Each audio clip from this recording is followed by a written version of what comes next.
Wands, page of wands, sun card represent ಆಗಿದೆ. ಕೆಲವೊಬ್ಬರಿಗೆ long distance relationship ಅನ್ನ represent ಮಾಡ್ತಾ ಇದೆ. ಮತ್ತೆ ಕೆಲವೊಬ್ರು ಟ್ರಾವೆಲ್ ಮಾಡೋದ್ರ ಮೂಲಕ ನಿಮ್ಮ ಪರ್ಸನ್ ಅನ್ನ ನೀವು ಭೇಟಿಯಾಗಿರುವಂತಹ ಪಾಸ್ಟ್ ನಲ್ಲಿ ರೆಪ್ರೆಸೆಂಟ್ ಆಗ್ತಾ ಇದೆ. ನಿಮ್ಮ ಪಾಸ್ಟ್ ನಲ್ಲಿ ನಿಮ್ಮ ಲವ್ ಲೈಫ್ ನ ವಿಚಾರದಲ್ಲಿ ಒಂದು ರೊಮ್ಯಾಂಟಿಕ್ ಇತ್ತು, ಒಂದು ರೀತಿಯ ಕ್ಯೂರಿಯಾಸಿಟಿ ಇತ್ತು, ಒಂದು ಎಂಜಾಯ್ ಇತ್ತು. ಕೆಲವೊಂದು ರೀತಿಯ ಮೆಸೇಜ್ ಗಳನ್ನ ಎಕ್ಸ್ಚೇಂಜಿಂಗ್ ಮಾಡ್ಕೋತಾ ಇದ್ರಿ, ಫೋನ್ಗಳ ಮೂಲಕ ಅಥವಾ ವಾಟ್ಸ್ಆಪ್ ಗಳ ಮೂಲಕ ಮೆಸೇಜ್ ಗಳನ್ನ ಕಳಿಸ್ಕೊಳ್ಳುವಂತಹದ್ದು, ಒಂದು ರೀತಿಯ ಕ್ಯೂರಿಯಾಸಿಟಿ, ಎಕ್ಸೈಟ್ಮೆಂಟ್ ಗಳೆಲ್ಲ ನಿಮ್ಮ ಲವ್ ಲೈಫ್ ನ ವಿಚಾರದಲ್ಲಿ ಇತ್ತು. ಪಾಸ್ಟ್ ನಲ್ಲಿ ಕೂಡ ನಿಮ್ಮ ಲವ್ ಲೈಫ್ ನ ವಿಚಾರದಲ್ಲಿ ಯಾವುದೇ ರೀತಿಯ ತೊಂದರೆಗಳಿರಲಿಲ್ಲ. ಸೊ ಪಾಸಿಟಿವ್ ಆಗಿತ್ತು. ಪಾಸಿಟಿವ್ ಚೇಂಜಸ್ ಗಳು, ಬದಲಾವಣೆಗಳನ್ನೇ ನೀವು ನೋಡಿದ್ದೀರಾ. ಯಾವುದೇ ರೀತಿಯ ತೊಂದರೆಗಳೇನು, ಜಗಳಗಳೇನು ಇಲ್ಲದೆ ಇರುವಂತಹದ್ದು ರೆಪ್ರೆಸೆಂಟ್ ಆಗ್ತಾ ಇದೆ. ಅಟ್ ದ ಪ್ರೆಸೆಂಟ್ ಸಿಚುಯೇಷನ್ ಹೇಗಿದೆ? ಈಗಿನ ಸಿಚುಯೇಷನ್ ಕೂಡ ಸೆಕ್ಯೂರ್ ಆಗಿರುವಂತಹದ್ದು.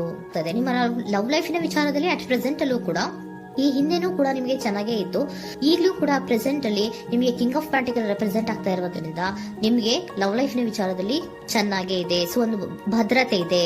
ಲವ್ ಲೈಫ್ ನ ವಿಚಾರದಲ್ಲಿ ಒಂದು ಸಾಮರಸ್ಯ ಇದೆ. ಯಾವುದೇ ರೀತಿಯ ತೊಂದರೆಗಳು ಏನು ಕಾಣ್ತಾ ಇಲ್ಲ. ಸೆಕೆಂಡ್ ಕಾರ್ಡ್ ಬಂದಿರುವಂತಹ ಪ್ರೆಸೆಂಟ್ ಸಿಚುಯೇಷನ್ ಅಲ್ಲಿ ಸ್ಟ್ರೆಂತ್ ಇದೆ, ಬಾಂಡೇಜ್ ಇದೆ. ಚೆನ್ನಾಗಿ ನೀವಿಬ್ಬರ ಮಧ್ಯೆ ಒಂದು ಬಾಂಡೇಜ್ ಇದೆ, ಸಾಮರಸ್ಯ ಇದೆ, ಹೊಂದಾಣಿಕೆ ಗುಣಗಳು ತುಂಬಾ ಇದೆ. ಆದ್ರೂ ಕೂಡ ಅಟ್ ಪ್ರೆಸೆಂಟ್ ಅಲ್ಲಿ ಕೆಲವೊಂದು ವಿಚಾರಗಳ ಬಗ್ಗೆ ಅನುಮಾನವನ್ನ ಪಡ್ತಾ ಇರುವಂತಹದ್ದು ರೆಪ್ರೆಸೆಂಟ್ ಆಗ್ತಾ ಇದೆ. ಅಟ್ ಪ್ರೆಸೆಂಟ್ ಅಲ್ಲಿ ನೀವು ಕೆಲವೊಂದು ವಿಚಾರಗಳ ಬಗ್ಗೆ ನಿಮ್ಮ ಮೇಲೆ ನೀವು ಕೆಲವೊಂದು ಡೌಟ್ ಅನ್ನ ಪಡ್ತಾ ಇರುವಂತಹದ್ದು ರೆಪ್ರೆಸೆಂಟ್ ಆಗ್ತಾ ಇದೆ. ನಿಮ್ ಲವ್ ಲೈಫ್ ನಲ್ಲಿ ಕೆಲವೊಂದು ರೀತಿಯ ಭದ್ರತೆಗಳಿದೆ. ಸೊ ಯಾವುದೇ ರೀತಿಯ ತೊಂದರೆಗಳೇನೂ ಇಲ್ಲ, ಒಂದು ರೀತಿಯ ಗುಡ್ ಬಾಂಡೇಜ್ ಇದೆ. ಆದ್ರೂ ಕೂಡ ನಿಮ್ಮಲ್ಲಿ ಯಾಕೋ ಆತ್ಮವಿಶ್ವಾಸ ಇಲ್ಲ, ಆತ್ಮವಿಶ್ವಾಸದ ಕೊರತೆಗಳು ರೆಪ್ರೆಸೆಂಟ್ ಆಗ್ತಾ ಇದೆ. ಯಾವುದೋ ಕೆಲವೊಂದು ಅನುಮಾನಗಳು ನಿಮ್ಮಲ್ಲಿ ನಿಮ್ಮ ಲವ್ ಲೈಫಿನ ವಿಚಾರವಾಗಿ ಇರುವಂತಹದ್ದು ರೆಪ್ರೆಸೆಂಟ್ ಆಗ್ತಾ ಇದೆ. ಏನಾದ್ರೂ ತೊಂದರೆ ಆಗ್ತಾ ಇದೆಯಾ, ನನ್ನ ಲವ್ ಲೈಫಿನ ವಿಚಾರವಾಗಿ ಏನಾದ್ರೂ ತೊಂದರೆ ಆಗ್ತಾ ಇದೆಯಾ ಅಂತ ನಿಮ್ಮಲ್ಲೇ ನೀವು ಅನುಮಾನವನ್ನ ಪಡ್ತಾ ಇರುವಂತಹದ್ದು ರೆಪ್ರೆಸೆಂಟ್ ಆಗ್ತಾ ಇದೆ. ಫ್ಯೂಚರಿನ ಬಗ್ಗೆ ಹೇಳೋದಾದ್ರೆ ಕ್ವೀನ್ ಆಫ್ ಪ್ಯಾಂಟಿಕಲ್ಸ್ ಬಂದಿದೆ.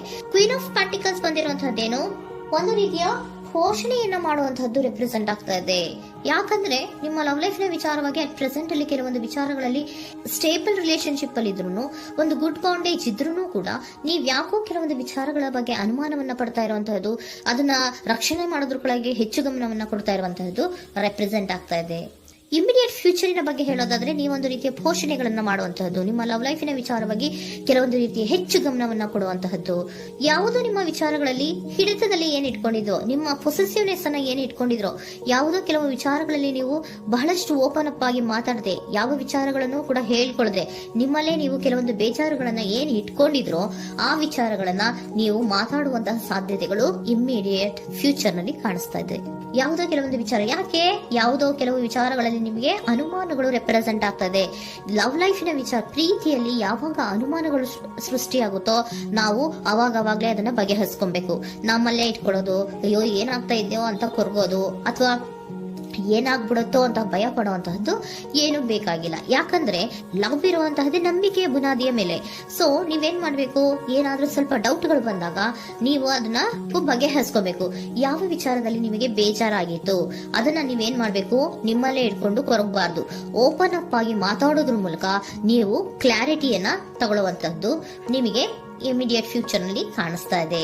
ಯಾವುದೇ ವಿಚಾರಗಳ ಬಗ್ಗೆ ನೀವು ನಿಮ್ಮ ಲವ್ ಅನ್ನ ಅಥವಾ ನಿಮ್ಮ ಪ್ರೀತಿಯನ್ನ ಭದ್ರವಾಗಿ ಉಳಿಸ್ಕೊಳ್ಳೋದಕ್ಕೋಸ್ಕರವಾಗಿ ನೀವು ನಿಮ್ಮಲ್ಲೇ ಇಟ್ಕೊಂಡಿದ್ದಂತಹ ಅಥವಾ ಕೆಲವು ಬೇಜಾರಿನ ವಿಷಯಗಳ ಬಗ್ಗೆ ನೀವು ಹೆಚ್ಚು ಮಾತಾಡಿ, ಓಪನ್ ಅಪ್ ಆಗಿ ಕೆಲವೊಂದು ವಿಚಾರಗಳ ಬಗ್ಗೆ ಮಾತಾಡುವಂತಹದ್ದು ಮತ್ತೆ ಅದನ್ನ ಕ್ಲಾರಿಟಿಗೆ ತಗೊಳ್ಳುವಂತಹದ್ದು ರೆಪ್ರೆಸೆಂಟ್ ಆಗ್ತಾ ಇದೆ. ನಿಮ್ಮಲ್ಲಿ ಬಾಟಮ್ ಆಫ್ ದ ಡಕ್ ಅಲ್ಲಿ ಬಂದಿರುವಂತಹದ್ದೇ ಅದು.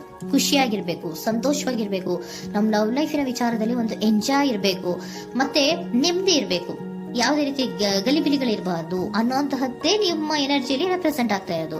ಅದಕ್ಕೋಸ್ಕರನೇ ನೀವು ಏನೇನು ಕೆಲವೊಂದು ಸ್ವಲ್ಪ ಅನುಮಾನವನ್ನ ಪಡ್ತಾ ಇದ್ರಿ ಅಥವಾ ಕೆಲವೊಂದು ವಿಚಾರಗಳಲ್ಲಿ ನೀವು ಡಿಸ್ಟರ್ಬ್ ಆಗಿದ್ರಿ, ಓಪನ್ ಅಪ್ ಆಗದೆ ಹೇಳ್ದೆ ನಿಮ್ಮಲ್ಲೇ ನೀವು ಬೇಜಾರನ್ನ ಮಾಡ್ಕೊಂಡು ಏನು ಕೆಲವು ವಿಚಾರಗಳ ಬಗ್ಗೆ ಕೊರಗ್ತಾ ಇದ್ರಿ, ಅದನ್ನ ನೀವು ಓಪನ್ ಅಪ್ ಆಗಿ ಮಾತಾಡಿ ಅದರ ಬಗ್ಗೆ ತಿಳ್ಕೊಳ್ಳುವಂತಹದ್ದು, ಅದನ್ನ ಕ್ಲಾರಿಟಿಗೆ ತಗೊಳ್ಳುವಂತಹದ್ದು ನಿಮ್ಗೆ ರೆಪ್ರೆಸೆಂಟ್ ಆಗ್ತಾ ಇದೆ.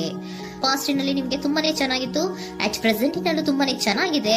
ಬಟ್ ಕೆಲವೊಂದು ವಿಚಾರಗಳ ಬಗ್ಗೆ ನೀವು ಸೆಲ್ಫ್ ಡೌಟ್ ಅನ್ನ ಪಡ್ತಾ ಇರುವಂತಹದ್ದು ರೆಪ್ರೆಸೆಂಟ್ ಆಗ್ತಾ ಇದೆ. ಏನಾಗ್ತಾ ಇದೆಯೋ ಅನ್ನೋದ್ರ ಬಗ್ಗೆ ನೀವು ಸ್ವಲ್ಪ ವಿಶ್ವಾಸವನ್ನ ಕಡಿಮೆ ಮಾಡ್ಕೊಳ್ತಾ ಇರುವಂತಹದ್ದು ರೆಪ್ರೆಸೆಂಟ್ ಆಗಿತ್ತು. ಬಟ್ ಆದ್ರೆ ಇನ್ ಇಮಿಡಿಯೇಟ್ ಫ್ಯೂಚರ್ ನಲ್ಲಿ ಏನಪ್ಪಾ ಅಂದ್ರೆ ನಿಮ್ಮ ಲವ್ ಲೈಫ್ ಅನ್ನ ನಾವು ಉಳಿಸ್ಕೊಬೇಕು, ನಾನು ಎಲ್ಲವನ್ನ ನಮ್ ಕಂಟ್ರೋಲ್ ಅಲ್ಲೇ ಇಟ್ಕೊಂಡು ಅಥವಾ ಪೊಸೆಸಿವ್ನೆಸ್ ಅನ್ನ ಬೆಳೆಸ್ಕೊಂಡು ನಾನೇ ಬೇಜಾರು ಮಾಡ್ಕೊಂಡಿದ್ರೆ ಸರಿ ಇಲ್ಲ, ನಾನು ಓಪನ್ ಅಪ್ ಆಗಿ ಮಾತಾಡಿ ಕೆಲವೊಂದು ವಿಚಾರಗಳ ಬಗ್ಗೆ ನಾನು ಕ್ಲಾರಿಟಿಯನ್ನ ತಗೋಬೇಕು ಅಂತ ಆಲೋಚನೆಯನ್ನ ಮಾಡ್ತಾ ಇರುವಂತಹದ್ದು ರೆಪ್ರೆಸೆಂಟ್ ಆಗ್ತಾ ಇದೆ. ಓಕೆನಾ? ಒಂದು ಏಂಜಲ್ ಗೈಡೆನ್ಸ್ ನ ನಿಮ್ಮ ಲವ್ ರೀಡಿಂಗಿನ ವಿಚಾರವಾಗಿ ತಗೊಂಡ್ಬಿಡೋಣ ಅಲ್ವಾ. The situation will improve. ಸಿಚುಯೇಷನ್ಗಳು ಇಂಪ್ರೂವ್ ಆಗತ್ತೆ. ನೀವು ನಿಮ್ಮಲ್ಲೇ ಇಟ್ಕೊಂಡು ಹೊರಗಬೇಡಿ. ಯಾವುದೇ ವಿಚಾರಗಳನ್ನ ನಾವು ಓಪನ್ ಅಪ್ ಆಗ್ಬೇಕು. ನಾವೇ ಬೇಜಾರು ಮಾಡ್ಕೊಂಡ್ರೆ ಅವ್ರಿಗೆ ಏನ್ ಅರ್ಥ ಆಗುತ್ತೆ, ನಿಮ್ ಪರ್ಸನ್ಗೆ ಏನ್ ಅರ್ಥ ಆಗುತ್ತೆ, ಏನಕ್ಕೆ ಬೇಜಾರು ಮಾಡ್ಕೊಂಡಿದೀರಾ ಅಂತ ಅವ್ರು ತಿಳ್ಕೊಬೇಕು ಅಲ್ವಾ. ನಿಮ್ಗೆ ಅವರಲ್ಲಿ ಏನೇ ರೀತಿ ಕ್ಲಾರಿಟಿ ಬೇಕು ಅಂದ್ರೂ ಕೂಡ ನೀವು ಮಾತಾಡಿ ಕ್ಲಿಯರ್ ಮಾಡ್ಕೊಳ್ಳಿ. ಅವಾಗ ಏನಾಗುತ್ತೆ, ದ ಸಿಚುಯೇಷನ್ ವಿಲ್ ಇಂಪ್ರೂವ್ ಆಗತ್ತೆ. ಇದಿಷ್ಟು ನಿಮ್ಮ ಮಂತಿನ ಲವ್